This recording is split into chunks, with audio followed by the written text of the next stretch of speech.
আলামিনের হাবিব জনাব মুহাম্মদ রাসূলুল্লাহ সাল্লাল্লাহু আলাইহি ওয়াসাল্লাম বলেছেন, কিয়ামতের ময়দানে আল্লাহর কসম করে বলছি, সেদিন জাহান্নামীদের ভীষণ কষ্ট হবে আর জান্নাতীদের জন্য অত্যন্ত আসান হবে, অবস্থাটা খুবই আরামের হবে। নবীজি বলেন, এক ফরজ নামাজ, এক ওয়াক্ত ফরজ নামাজ আদায় করতে যে সময়টুকুন লাগে, কিয়ামতের মাঠের এই সময় এত বড় বিরাট লম্বা সময় জান্নাতীদের জন্য এরকম হালকা হয়ে যাবে। সুবহানাল্লাহ। হযরত আবু সাঈদ খুদরী রাদিয়াল্লাহু তাআলা আনহু হাদিস কেন বর্ণনা করেছেন, এক ওয়াক্ত নামাজ, একটা ফরজ নামাজ পড়তে যতটুকুন সময় লাগে এতটুকুন সময়ের ভেতরে জান্নাতীদের কারবার শেষ হয়ে যাবে। সুবহানাল্লাহ বিহামদি। আর ওদের কারবার তো শেষই হবে না। وَيَوْمَ تَشَقَّقُ السَّمَاءُ بِالْغَمَامِ وَنُزِّلَ الْمَلَائِكَةُ تَنزِيلًا। ওরা ফেরেশতা দেখতে চায়। সেদিন আসমান সমূহ বিদীর্ণ হয়ে মেঘ পুঞ্জ বেরিয়ে আসবে, আত্মপ্রকাশ করবে। তার ভেতর থেকে ফেরেশতারা ক্রমাগত নাজিল হতে থাকবে। আর অবস্থাটাই হবে, আল মুলকু ইয়াউমাইযিনিল হাক্কু লিররহমান ওয়া কানা ইয়াওমান আলাল কাফিরিনা আসীরা। আর সেদিনে বাদশাহী হবে কেবলমাত্র রহমানের। ওয়া কানা ইয়াওমান আলাল কাফিরিনা আসীরা। আর সেই কিয়ামতের দিন, সেই সময়টা হবে কাফেরদের জন্য বড়ই কঠিন। এখানে কিয়ামতের কিছু কথা বলা হচ্ছে, কিছু আভাস দেওয়া হচ্ছে যে আসমান সমূহ বিদীর্ণ হয়ে মেঘ পিণ্ড বেরিয়ে আসবে এবং তার থেকে ক্রমাগত ফেরেশতারা নাজিল হতে থাকবে। আল্লাহর হাবিব বলেছেন, কেউ যদি কিয়ামতের দৃশ্য দেখতে চায় সেজন্য সূরা ইজা শামসু কুবিরাত ওয়া ইজা সামাউ ফাতারাত, ইজা সামাউ শাক্কাত, এই সূরাগুলি যেন পড়ে, তাহলে কিয়ামতের দৃশ্য তার চোখের সামনে প্রতিভাত হবে। কিয়ামতের দৃশ্যটা আসলে কেমন হবে সেই সূরাগুলি তেলাওয়াত করলে সে বুঝতে পারবে। যেমন আল্লাহ পাক বলছেন, إذا السماء فطرت وإذا الكواكب انتثرت وإذا البحار فجرت وإذا القبور بعثرت। যখন আকাশসমূহ চূর্ণ বিচূর্ণ হয়ে যাবে আর তারকাসমূহ বিক্ষিপ্ত হয়ে পড়বে, সমুদ্র মহাসমুদ্রগুলি দীর্ণ বিদীর্ণ হয়ে যাবে, কবরগুলি সব উদ্গীরণ করে দেবে, তার মধ্যে যা আছে সে সবগুলি। আবার আল্লাহ পাক বলেন, ইযাশ শামসু কুবিরাত ওয়া ইযান নুজুমুন কাদারাত ওয়া ইযাল জিবালু সুয়্যিরাত। সূর্য যখন ঢেকে যাবে, তারকাগুলি যখন বিপর্যস্ত হয়ে যাবে আর পাহাড়গুলি যখন চালিয়ে দেওয়া হবে, এই দৃশ্য তোমরা দেখতে পাবে।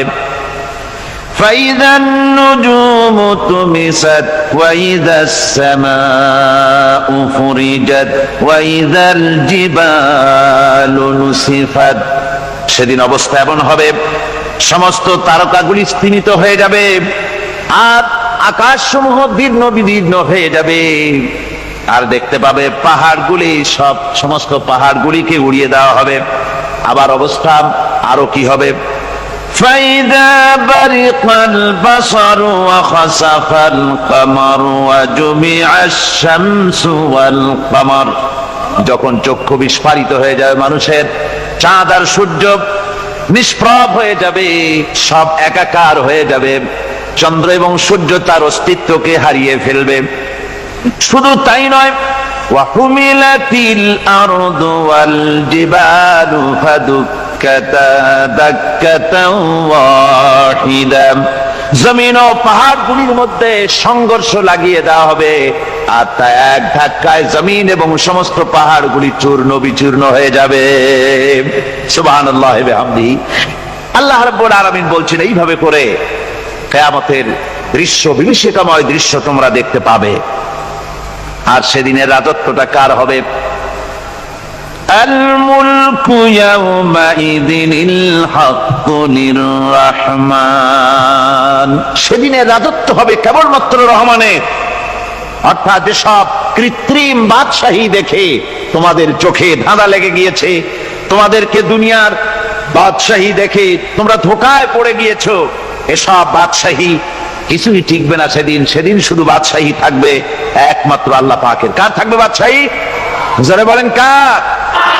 আল্লাহ রাব্বুল আলামিন যখন কিছুই থাকবে না ঘোষণা করবেন লিমানিল মুলকুল ইয়াউম লিল্লাহিল ওয়াহিদুল কাহ্হার। আজকে কার রাজত্ব? চারিদিক থেকে আওয়াজ আসতে থাকবে, পরাক্রমশালী আল্লাহ রাব্বুল আলামিনের রাজত্ব। আর কারণ নয়, হাদিস শরীফে এসেছে, বুখারী মুসলিম শরীফের হাদিসে এসেছে, আল্লাহর নবী বলেন আল্লাহ রাব্বুল আলামিন তখন তার এক হাতে আকাশ মণ্ডলীকে ধারণ করবেন, আর এক হাতে জমিনকে ধারণ করবেন। আকাশ মণ্ডলী এক হাতে, জমিন এক হাতে। এভাবে আল্লাহ রাব্বুল আলামিন বলবেন আইনাল জাব্বারুন আইনাল মুতাকাব্বিরুন। কোথায় সেই স্বৈরাচারীরা? কোথায় সেই দুর্বিনীত অহংকারী স্বৈরাচার যারা আমার জমিনের উপরে, আমার মানুষের উপরে রাজত্ব চালিয়েছে? তারা আজকে কোথায়? কোথায় সেই অহংকারীরা? আল্লাহ পাক সেদিন যে বলবেন, সেদিন তো বলবেন, কিন্তু দুনিয়ার মাঝেও স্বৈরাচার যারা, অহংকারী যারা, তাদের শাস্তি পৃথিবীর বুকেও দেন। আর সেদিন তো দিবেনই। কত স্বৈরাচার আমরা দেখলাম, কত অহংকারী দেখলাম, যাদের তর্জনী হেননে লক্ষ কোটি কোটি মানুষ উঠতো আর বসতো। তাদের জিল্লাতির সঙ্গে আল্লাহ রাব্বুল আলামিন কতজনকে বিদায় করে দিলেন। ফুলের মালা নিয়ে কুলাতে পারে নাই, পা থেকে শুরু করে গলা পর্যন্ত ফুলের মালা দিয়া ডুবাই দিল ভক্তরা। আবার আল্লাহ রাব্বুল আলামিন এমন শাস্তি দিলেন, ফুলের মালার পরিবর্তে জুতার মালা নিয়ে জেলের মধ্যে ঢুকাইয়া দিলেন। ঠিক কিনা গান? অহংকারী আর স্বৈরাচার যারা হয়, আল্লাহ পাক এভাবে তাদের দৃষ্টান্ত দেখিয়ে দেন। আমরা কত দেখলাম, 9 বছরের রাজা, 10 বছরের সাজা। পৃথিবীর মুখে যারা অহংকার করে, যারা স্বৈরাচার হয়, আল্লাহর আইনকে যারা বৃদ্ধঙ্গুষ্টি প্রদর্শন করে, আল্লাহ পাক তাদের জমিনেও দেখান। এখানে চূড়ান্ত ফয়সালা আল্লাহ করেন না, আসল ফয়সালার জায়গা তো আছেই, তবে এখানে নমুনা দেখায় দেন। কিন্তু মুশকিল হচ্ছে, ইতিহাসের সবচাইতে বড় শিক্ষা হলো ইতিহাস থেকে মানুষেরা শিক্ষা গ্রহণ করে না। একজনে যে কাম করে বিপদে পড়ে, আর একজন এসে আবার সেই পথেই অগ্রসর হয়, নিশ্চিত মৃত্যুর পথে। আমার বন্ধুগণ, আল্লাহ পাক বলছেন সেই দিন আমার রাজত্ব হবে, আর কারো রাজত্ব হবে না। ওয়াকানা ইয়াওমান আলাল কাফিরিনা আসীরা। আর ওই দিনটা, ওই কিয়ামতের দিন হবে কাফেরদের জন্য সবচাইতে কঠিন। সবচাইতে কঠিন হবে কাদের জন্য? কাফেরদের জন্য। কাফের কারা? কাফের হচ্ছে তারা যারা নাকি আল্লাহর আইনকে অস্বীকার করেছে, আল্লাহকে অস্বীকার করেছে, আল্লাহর আইনকে অস্বীকার করেছে। ওরা কি? কাফের। কুফর শব্দের অর্থ হচ্ছে গোপন করা। এই জন্য অন্ধকার রাতকে আরবিতে কাফের বলা হয়েছে, অর্থাৎ যা সব জিনিসকে অন্ধকার দিয়ে ঢেকে দেয়। তো কুফর হচ্ছে সেই জিনিস যা মহাসত্যকে ঢেকে দেয়, সত্যকে, মহাসত্যকে ঢেকে দেয় যে জিনিস, সেটাকে কুফর বলা হয়। আর এই কাফের অন্ধকারে ঘুরে মরে, সে কোন আলোর খোঁজ পায় না। আল্লাহ রাব্বুল আলামিন বলেন, কাফেরদের কথা এখন শোনাচ্ছেন আল্লাহ পাক, والذين كفروا أولياؤهم الطاغوت يخرجونهم من النور إلى الظلمات। যারা কাফের, যারা কুফরি অবলম্বন করেছে, তাদের সাহায্যকারী আর পৃষ্ঠপোষক হচ্ছে তাগুত। তাগুত বলা হয় সেই শক্তিকে যে শক্তি শুধু নিজেই আল্লাহর আইন অমান্য করে বসে থাকে না, বরং অন্যদেরকেও আল্লাহর আইন অমান্য করতে বাধ্য করে। ওদেরকে আরবিতে কি বলা হয়? তাগুত বলা হয়। আর এই তাগুতি শক্তি, এই তাগুত হয় তার সাহায্যকারী, যা তাকে আলো থেকে টেনে অন্ধকারের ভেতরে নিয়ে যায়। আর কাফের হচ্ছে আল্লাহ পাকের ভাষায়, অর্থাৎ কোরআনের ভাষায়, কাফের হচ্ছে সবচাইতে নিকৃষ্ট প্রাণী, সবচাইতে নিকৃষ্ট জীব। মহাসত্যকে যারা অস্বীকার করেছে, যারা আল্লাহকে মানে না, যারা আল্লাহর কোরআনকে মানে না, যারা ইসলামকে স্বীকার করে না, তারা সবচাইতে নিকৃষ্ট প্রাণী। আল্লাহ রাব্বুল আলামিন বলেন, ইন্না শাররাদ দাওয়াবি ইনদাল্লাহিল্লাযীনা কাফারু ফাহুম লা ইউমিনুন। নিশ্চয়ই আল্লাহর জমিনে সব বিচরণশীল জীব যত আছে, আল্লাহ বলছেন আমার জমিনে বিচরণশীল জীব যত আছে তার মধ্যে সবচাইতে নিকৃষ্ট প্রাণী হলো যারা ঈমান আনে নাই, যারা বিশ্বাস করে না আমি আল্লাহকে, যারা পরকালকে বিশ্বাস করে নাই, যারা কোরআনকে বিশ্বাস করে নাই, যারা ইসলামকে বিশ্বাস করে নাই, পৃথিবীর মধ্যে তারা সবচাইতে নিকৃষ্টতম প্রাণী। আল্লাহ বলেন শুধু নিকৃষ্ট জনক নিকৃষ্ট প্রাণী বললেই সারে না, এরা হলো চতুষ্পদ জানোয়ারের মতো। কে বলতেছেন? আমি বলছি না, কিন্তু আল্লাহ পাক বলতেছেন চতুষ্পদ জানোয়ারের মতো কাফেরেরা। وَمَثَلُ الَّذِينَ كَفَرُوا كَمَثَلِ الَّذِي يَنْعِقُ بِمَا لَا يَسْمَعُ إِلَّا دُعَاءً وَنِدَاءً। এই কাফেরদের দৃষ্টান্ত হচ্ছে সেই রাখালের মতো, যে রাখাল তার পশুদেরকে ডাকে, আর ওই পশুরা একটা ডাক শোনে মাত্র, কিন্তু কি যে বলে তা তো পশুতে বোঝেন। কথা বুঝতে পেরেছে? সুম্মুন বুকুমুন উমিয়ুন ফাহুম লা ইয়াকিলুন।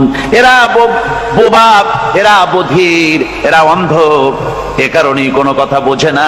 এরা চতুষ্পদ জানোয়ারের চাইতেও নিকৃষ্ট। যাদেরকে আমি আল্লাহ বলেন, যাদেরকে আমি চোখ দিলাম, চোখ থাকতে হক দেখলো না, সব দেখলো। হক দেখে নাই চোখ দিয়া, এই চোখ দিয়া সব দেখলো। নারীর সৌন্দর্য উপভোগ করলো, আর নারীর অঙ্গ প্রত্যঙ্গ নিয়ে নানা ধরনের গল্প লিখলো, কবিতা লিখলো, কিন্তু এই সৌন্দর্য যিনি দিলেন তারেও চিনল না। আছে না কত কবি আমাদের দেশে? আমার দেশের সেই কবি জাতীয় পুরস্কার পায় যে কবি নারীর বিশেষ বিশেষ অঙ্গ নিয়ে বেশি করে নির্লজ্জ কবিতা লিখতে পারে, ওই হলো সবচেয়ে বড় কবি। আমার বন্ধুগণ, একজন বুজুর্গ ব্যক্তি তিনি পথ দিয়ে যাচ্ছিলেন, তো সে পথে এক সুন্দরী যুবতী মেয়েকে দেখে সেই যুবতী মেয়ের দিকে এই বুজুর্গ ব্যক্তি এক নজরে তাকায় আছে। তখন এই ঘটনাটাকে কবি এভাবে লিখতেছেন সাজায়, একদা সুখদায়ক প্রমোদা বদন দর্শন করিব ঝরিল নয়ন, হেসে কহে সে রূপসী সবিস্ময় মন, কহ দেখি মহাশয় কহ কি কারণ, বিষয় বিরাগী তুমি ভুবনে প্রচার, কি হেতু জন্মিল তব মানস বিকার, সামান্য ললনা রূপ করি দর্শন, উচিত না হয় তব অশ্রু বরিশন। বুজুর্গ ব্যক্তি ওই মহিলার দিকে তাকিয়ে তাকিয়ে কাঁদতেছেন। সুন্দরী মহিলা বলেন, আল্লাহর বুজুর্গ বান্দা, আপনি এলাকার ভিতরে বুজুর্গ এবং পীর হিসাবে, বুজুর্গ ব্যক্তি হিসাবে আপনি বিখ্যাত। আজকে আমাকে এখানে দেখে আপনি আমার দিকে তাকায় আমার রূপ উপভোগ করতেছেন আর কাঁদতেছেন। আপনার মতো সংসার বিরাগী মানুষ আমার মতো একটা সুন্দরী মেয়েকে দেখে ভাবে কাঁদা ঠিক না। বুজুর্গ ব্যক্তি বলছেন, হেসে কহিলাম বালে করহ শ্রবণ, নেত্র ঝরে তবু হেতু ভেব না এমন, যে শিল্পী রচিল ওই সুধাংশু বদন, তাহার তরে ঝরে নেত্র নয়নে জীবন। আল্লাহর বান্দি, আমি তোমাকে দেখি কান্দি না, আমার চোখে পানি বেরিয়ে গেছে। তোমারে দেখে আমি মনে মনে ভাবলাম, এত সুন্দর করে যিনি মানুষ বানিয়েছেন, না জানি ওই আল্লাহ রব্বুল আলামিন কত বড় সুন্দর। আমার ভাইরা, সুতরাং চোখ থাকতে ওরা আল্লাহ রাব্বুল আলামিনের কুদরত ওরা দেখে নাই, কান থাকতে কোরআনের আওয়াজ ওদের কানের মধ্যে ঢোকে নাই, বিবেক থাকতে আল্লাহর দ্বীনকে বুঝতে পারে নাই, চিন্তা করতে পারে নাই। আল্লাহ রাব্বুল আলামিন বলেন, উলাইকা কাল্লানাম, এরা হলো চতুষ্পদ জানোয়ার, বালহুম আদাল, শুধু জানোয়ার না, জানোয়ারের চাইতেও নিকৃষ্ট।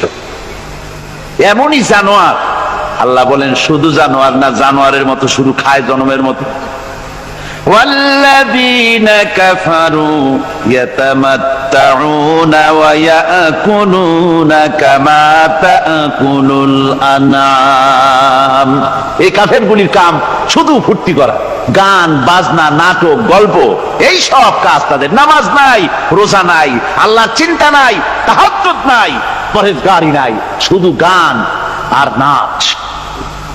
দেখেন না ফুর্তি। এই যে 1 জানুয়ারি রাত 12টার সময় আমার ঘুম ভেঙে গেল, এই যেখানে আমি ছিলাম, বিকট আওয়াজ। আমি মনে করলাম পাশের বাড়ি বুঝি ডাকাত পড়ছে। পরে বাড়িওয়ালা আমাকে বললেন যে ডাকাত না, বোধহয় এই নিউ ইয়ার সেলিব্রেট হচ্ছে, নতুন বৎসর উদযাপন হচ্ছে বোমা দিয়ে, শহরবাসীর আরামের ঘুম হারাম করে এগুলি করা হচ্ছে। এ তো গেল 1 জানুয়ারি। আর যখন আমাদের নিজেরটা যখন আসে, অর্থাৎ 1 বৈশাখ, তখন দেখছেন অবস্থা 1 বৈশাখে। এবছর আমাদের দেশে 1 বৈশাখে ঢাকায় যে দৃশ্য আমি টিভির মধ্যে দেখলাম, তাতে আমার মনে হয়নি যে 12 কোটি মুসলমানের দেশে রাজধানীতে এই দৃশ্য হচ্ছে। আমার মনে হচ্ছিল এটা বুঝি কলকাতা অথবা অন্য কোনো শহর হবে। আমি দেখলাম সমস্ত যুবক যুবতী, নারী পুরুষ, বিভিন্ন বয়সের লোক সব একসঙ্গে রাস্তায় নেমেছে, নাচতেছে। তার মধ্যে বুদ্ধিজীবী আছে, শিক্ষিত লোক আছে, সমানে নাচতেছে। আর তাদের মুখোশ পরা, বানরের মুখোশ, কুকুরের মুখোশ, শূকরের মুখোশ, ঘোড়ার মুখোশ, পাপী শিয়ালের মুখোশ, এই মুখোশ পরে এভাবে নাচতেছে। আমি চিন্তা করলাম, নববর্ষের সাথে কুত্তার মুখোশের সম্পর্ক কি? নববর্ষের সাথে পাপী শৃগালের মুখোশের সম্পর্ক কি?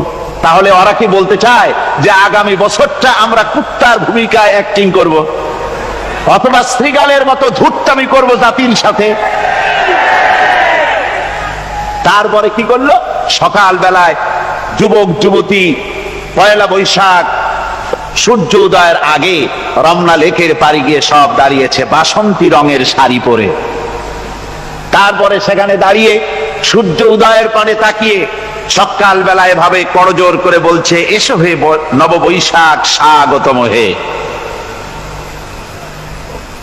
নববৈশাখ অলক্ষে বোধহয় এটা শুনে বলতেছে, বাবাজিরা আমারে ডাকতেছো, অপেক্ষা করো, আমি আসতেছি। আমারে ডাকতেছো, আমি আসতেছি, কোমরে গামছা বেঁধে আসতেছি, 225 মাইল স্পিডে আসতেছি, 30 ফুট উঁচু জলোচ্ছ্বাস নিয়ে আসতেছি, নববৈশাখের মজা সাত চাকায়। আমার ভাইরা, মুসলমান নববর্ষ উদযাপনের সাথে মুসলমানের কিসের সম্পর্ক? মুসলমান যদি এই দিন উদযাপনই করে, তাহলে তাকে করতে হবে ফজরের নামাজ পড়বে। মুসলমান নববর্ষ উদযাপন করবে, ফজরের নামাজ পড়বে, তারপরে কোরআন শরীফ তেলাওয়াত করবে, দরুদ শরীফ পড়বে, আল্লাহর দরবারে হাত তুলে বলবে, রব্বুনা রাব্বিন, 1 বছর পার করে দিলাম, নাফরমানি ছাড়া কিছুই তো করি নাই, বিগত বছরে যা করেছি মাফ করে দাও, আগামী বছরটা গোটা জাতি আর দেশের জন্য কল্যাণকর মঙ্গলময় করে দাও। এটাই তো বলা উচিত ছিল নাকি বলে? তা না করে, তা না বলে,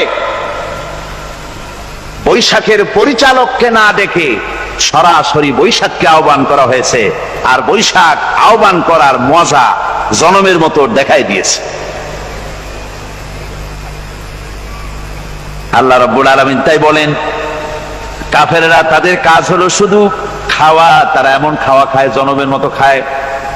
ইয়াকুলুনা কামা তাকুলুল আনাম, জানোয়ারে যেমন খায় ওই রকম খায়। তার মানে খায়, একটু বিসমিল্লাহ কয় না, খায়া যখন ছেড়ে দেয় তখন আলহামদুলিল্লাহ বলে না, বাহাত দিয়ে খায়, আবার বাহাত দিয়ে খায়।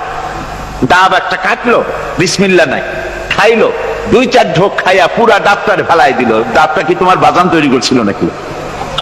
একটু বিসমিল্লাহ বললা না, একটু শুকরিয়া আদায় করলাম। আমি গত এই ডিসেম্বর গেল, ডিসেম্বরের 16 তারিখ আমেরিকা থেকে এসেছি। ওখানে দেখলাম তারা প্রতি নভেম্বর মাসের শেষ বৃহস্পতিবার থ্যাঙ্কস গিভিং ডে অবজার্ভ করে। তা আমি জিজ্ঞেস করলাম, থ্যাঙ্কস গিভিং ডে জিনিসটা কি? ওরা বলল, এটা হচ্ছে এই যে গড আমাদেরকে সারা বছর ভালো খাওয়াইছে, আমাদেরকে ভালোভাবে পড়াইছেন, সুন্দর রেখেছেন, এই জন্য আমরা গডকে থ্যাঙ্কস দেই নভেম্বরের এই শেষ দিনটিতে। সারা বছরে ভালো খাইছি, ভালো থাকছি, এই জন্য গভর্নমেন্টকে মানে গডকে থ্যাঙ্কস দিলাম। আমি আমার আলোচনায় সেখানে বললাম যে দেখেন, রাশিয়ার সাথে আমেরিকার পার্থক্য তো এখানে, ওরা গডকে অস্বীকারই করেছে, গডই মানে না। আর এরা গডের নামাজ রোজা বা ইবাদত কিছু করুক আর না করুক, গডের অন্তত একটা ধন্যবাদ দেয়। ওরা ওদের ডলারে লিখেছে, ইন গড উই ট্রাস্ট, প্রত্যেকটা ডলারে লেখা আমরা গডে বিশ্বাস করি। তো শুকর আদায় করলে তো আল্লাহ বাড়িয়ে দিবেন। আল্লাহ রাব্বুল আলামিনের সুন্নাত হলো, শুকর যদি কেউ আদায় করে আল্লাহ বাড়িয়ে দেন। লা ইন শাকারতুম লাযীদান্নাকুম ওয়া লা ইন কাফারতুম ইন্না আযাবী লাশাদীদ। আমার নিয়ামতের শুকর যদি আদায় করো আমি বাড়ায় দেব, আর যদি নিয়ামতের শুকর আদায় না করো তাহলে মস্ত বড় শাস্তি তোমাদের জন্য রেখেছি। তো আমেরিকা শুকর আদায় করে নিজেরা খাইয়া, কিন্তু ওদের জমিন হলো বিশাল জমি। আমি কয়েকবার গিয়েছি এবং বহু স্টেট সফর করেছি। ওদের জমিন এত ফার্টাইল, জমিনে যদি রীতিমতো তারা ফসল ফলাতো, এই ফসল সারা দুনিয়ার দরিদ্র ভূমুক্ষ জনতাকে খাওয়াইয়া বাঁচাইতে পারত। কিন্তু ওরা তা করে না। ওরা করে কি? ওরা মুনাফার হার, বাজার দর ঠিক রাখার জন্য নির্দিষ্ট পরিমাণ জমিনে ফসল ফলায়, কিন্তু জমিন এতই উর্বর, ওদের মেজারমেন্ট করা, মাপ করা, হিসাব করা ফসল হয় না, ফসল হয় বেশি। তখন বাড়তি ফসলকে তারা প্রতি বছর লক্ষ লক্ষ টন আলু আর গমকে তারা সমুদ্রে নিক্ষেপ করে। তাদের আলু এবং গম সেই সময় তারা নিক্ষেপ করে সমুদ্রে, যখন ইথিওপিয়া, সুদানে মানুষ না খেয়ে মরছে। পৃথিবীর বিভিন্ন দেশে মানুষ ক্ষুধার যন্ত্রণায় যখন চিৎকার করছে, আর তাদের এই চিৎকারে আকাশ বাতাস ভারী হয়ে যাচ্ছে, তখন ওরা এই কামটি করছে। তাই আমি ওই প্রথম দিন বলেছিলাম যে রাশিয়া যেমন খান খান হয়েছে, অস্তিত্ব বিলুপ্ত হয়েছে আল্লাহর সাথে নাফরমানি করার কারণে। আপনারা বলতে পারেন কমিউনিজম কি একটা সহজ ব্যাপার? একটা বিরাট শক্তি পৃথিবীর বুকে, কত দেশ তারা ডমিনেট করতেছিল। কোন যুদ্ধ নাই, কোন রক্তপাত নাই, বিনা ধাক্কায়, বিনা বাতাসে, বিনা ঝড়ে বিশাল মহিরুহু চিৎপটাং। এটা হলো কেন? কেন হলো রাশিয়ার এই দশা? আমি লালদিঘির ময়দানে বলে গেছিলাম, আমি চিন্তা করে যেটা পাইছি সেটা হচ্ছে এই, দুনিয়ার সমস্ত মতবাদ আল্লাহকে কোনো না কোনো প্রকারে স্বীকার করে। তার কথা মানুক আর না মানুক, আছে একটা কিছু, এতটুকুন বলে যে আল্লাহ আছেন বা গড আছে বা একটা কিছু আছে। কমিউনিজম, সমাজতন্ত্র হলো পৃথিবীর একমাত্র নিকৃষ্ট মতবাদ, যে মতবাদ সরাসরি আল্লাহকে অস্বীকার করেছে, বলেছে আল্লাহ নাই, দেয়ার ইজ নো গড। তারা ধর্মকে আফিম বলেছে।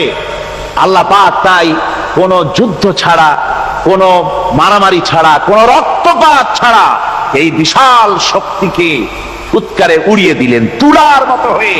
গোটা রাশিয়া তুলার মতো হয়ে, পেঁজা তুলা, ধোনা তুলার মতো হয়ে সব উড়ে চলে গিয়েছে। অস্তিত্ব বিলুপ্ত হয়ে গিয়েছে।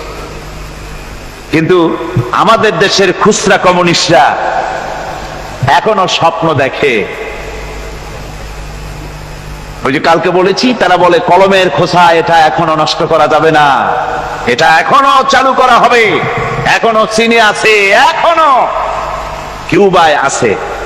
ওই কিউবা থেকে, চীন থেকে ফিদেল কাস্ট্রোর একটু আওয়াজ শোনে, চীন থেকে মিস্টার ব্যাং না কি জানি না, ব্যাং এর আওয়াজ শোনে, আর তাই মনে করে এ বুঝি সমাজতন্ত্রের বিজয়ের গান। না, চীন থেকে আর কিউবা থেকে যে আওয়াজ আজকে উঠতেছে, এই আওয়াজ সমাজতন্ত্রের বিজয়ের আওয়াজ নয়, এটা হলো সমাজতন্ত্রের মরণ যন্ত্রণার গোঙানির আওয়াজ। কাজী এরা দুনিয়ার বুকে শুধু আনন্দ এবং ফুর্তি করে, আল্লাহর হককে, আল্লাহকে চিনতে তারা ব্যর্থ হয়েছে।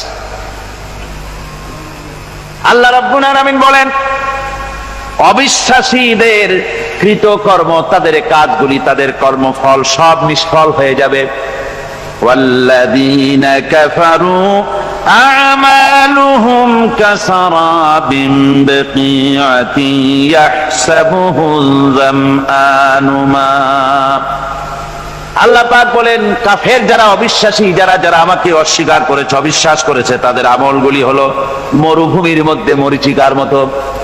মরুভূমির মরীচিকা, মানুষ যখন মরুভূমির ভিতর দিয়ে যায়, পানির পিপাসা লাগে, দূরে দেখে পানি চিকচিক করতেছে, আর ওই মরীচিকা যেটাকে সে পানি মনে করেছিল, হাত্তা ইযা জাআহু লাম ইয়াজিদহু শাইআ, যেটাকে সে পানি মনে করে ছুটতেছিল, যখন কাছে গেল, আল্লাহ পাক বলেন কিছুই সেখানে পায় না, শুধু মরীচিকা, বালু আর বালু। এরকম করে যারা আমার দিনকে অস্বীকার করেছে, আমাকে অস্বীকার করেছে, তারা যত ভালো কাজ করুক আর যাই করুক না কেন, তাদের কৃত কর্মগুলি এভাবে সব নিষ্ফল। এ হলো এক কথা। 2 নম্বরের কথা হলো, ওরা মনে করেছিল সমাজতন্ত্র শান্তি দেবে, কমিউনিজম শান্তি দেবে, সোশ্যালিজম শান্তি দেবে, ক্যাপিটালিজম শান্তি দেবে। এই শান্তির চিন্তা করে অগণিত মানুষকে হত্যা করে সমাজতন্ত্রের রাজত্ব যখন কায়েম করলো, 70 বছরও চলে গেল, তারপরে তারা দেখলো হাত্তা ইযা জাআহু লাম ইয়াজিদহু শাইআ, কিচ্ছুই পেল না। তারা ক্ষুধার যন্ত্রণায় মরলো, কাপড় নাই, খাবার নাই। তারা ওই রাশিয়া থেকে, চেকোস্লোভাকিয়া থেকে, যুগোস্লাভিয়া দিয়া, রোমানিয়া থেকে, হাঙ্গেরি এবং পোল্যান্ড আর মঙ্গোলিয়া থেকে, সেখানে সমাজতন্ত্র তাড়াতে আমরা যাই নাই। আমরা সেখানে সমাজতন্ত্রের বিরুদ্ধে তাফসীর করি নাই, ব্যাখ্যা করি নাই, বক্তব্য রাখি নাই। ওই সব দেশ থেকে সমাজতন্ত্র তাড়াইছে কে? কারা তাড়িয়েছে? না না, ওরা নিজেরাই, সেই দেশের জনগণই এটাকে উৎখাত করেছে তাদের জমিন থেকে। আল্লাহ পাক বলছেন, যারা আমার দিনকে, আমার বিধানকে যারা অস্বীকার করবে, তারা এই অস্বীকারী অবস্থায় যদি মৌত হয়, আমার সমাজতন্ত্রী কোনো ভাই যদি এ মাহফিলে থাকেন, কমিউনিস্ট কোনো ভাই যদি এ মাহফিলে থাকেন, তাহলে শুনুন আল্লাহ কি বলতেছেন। আল্লাহর দিনকে, আল্লাহর কোরআন, পূর্ণাঙ্গ জীবন বিধান, অর্থনীতি আছে, সমাজনীতি আছে, রাজনীতি আছে, কথা যারা বিশ্বাস করে না, কোরআনকে শুধুমাত্র নামাজ, রোজা, হজ, যাকাত আর বেহেশত দোজখ যারা মনে করে, জীবন ব্যবস্থা মনে করে না, এই অবস্থায় যদি মারা যায়, আল্লাহ রাব্বুল আলামিন বলেন, ইন্নাল্লাযীনা কাফারু ওয়া মাতু ওয়া হুম কুফফারুন উলাইকা আলাইহিম লানাতুল্লাহি ওয়াল মালাইকাতি ওয়ান নাসি আজমাইন। আল্লাহ রাব্বুল আলামিন বলেন, আমাকে অস্বীকার করার অবস্থায়, আমার দিনকে, বিধানকে অস্বীকার করার অবস্থায় যদি মৌত হয়ে যায়, তাহলে আল্লাহ, ফেরেশতা এবং তামাম পৃথিবীবাসীর অভিসম্পদ তার উপরে হতে থাকে, লানত হতে থাকে। খালিদিনা ফিহা লা ইউখাফফাফু আনহুমুল আযাবু ওয়া লা হুম ইউনজারুন। এই অভিসম্পদ অবস্থায় তারা সব সময় লিপ্ত থাকবে, না তাদের আযাবকে কমায় দেওয়া হবে, আর না তাদের কোন রকম অবকাশ দেওয়া হবে।